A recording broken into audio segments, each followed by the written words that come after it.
মানুষের মৃত্যু একদিন হবেই একথা আল্লাহ কোরআনে বারবার স্মরণ করিয়ে দিয়েছেন এবং রাসূলুল্লাহ সাল্লাল্লাহু আলাইহি ওয়াসাল্লাম হাদিসে মানুষকে মৃত্যুর প্রস্তুতি নিতে বলেছেন। ১.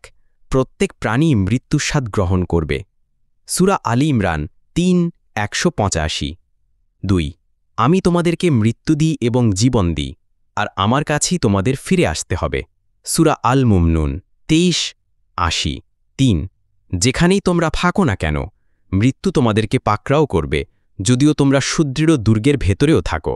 সূরা আন-নিসা ৪:৭৮। হাদিস থেকে ১.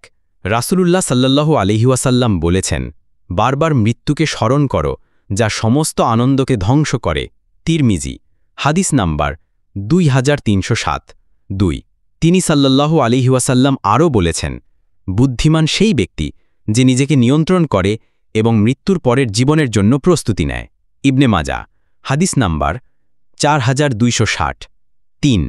হাদিসে এসেছে, কবর হচ্ছে আখেরাতের প্রথম ধাপ।